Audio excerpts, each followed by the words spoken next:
It's official. The iPad mini has been announced.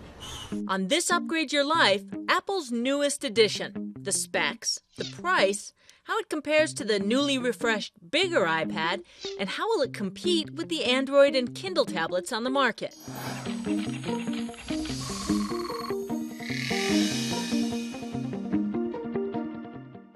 Let's start with the obvious. It's smaller than the original iPad. The mini screen is 7.9 inches, compared to the older 9.7 inches. It weighs 2/3 of a pound, and it's 1/3 of an inch thin. That's hold-in-one-hand size. The iPad mini uses the new Lightning connector and will be available in either Wi-Fi or LTE for access to cellular networks. Now, the Mini has an A5 chip. That's not the fastest processor in Apple's stable. That'd be the A6, which is reserved for the iPhone 5 and the new iPad. So you'll take a speed hit with the Mini. But it does have front and rear-facing cameras, a 10-hour battery life, and comes in black or white, just like the traditional iPad. And as you compare the design differences, you'll notice that the bezel, this edge on the old device, it gets much smaller on the new one. Also different, the screen resolution. The iPad mini is not a Retina display. Not that it's blurry, but it's not the top-of-the-line image quality you see in some of Apple's other mobile devices. Now, they couldn't just include all the same specs as the old iPad. Otherwise, who would shell out $499 for the 9-inch version? So let's talk about price.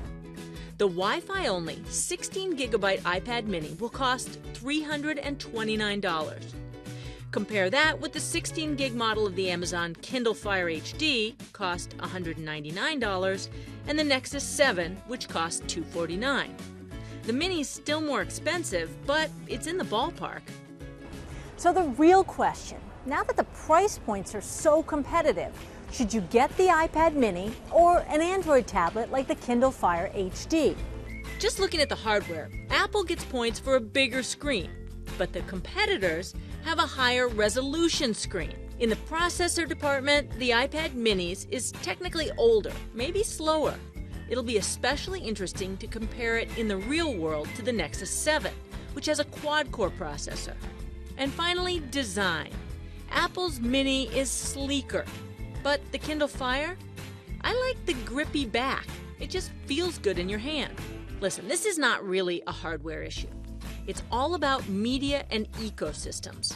If you have an Android phone already and all your digital media is purchased from Amazon or the Google Play Store, then get the Android tablet. But if you're rocking an iPhone and this is the first iPad to be in your price range, then get the Mini. Hey, thanks for watching. For Yahoo News, I'm Becky Worley.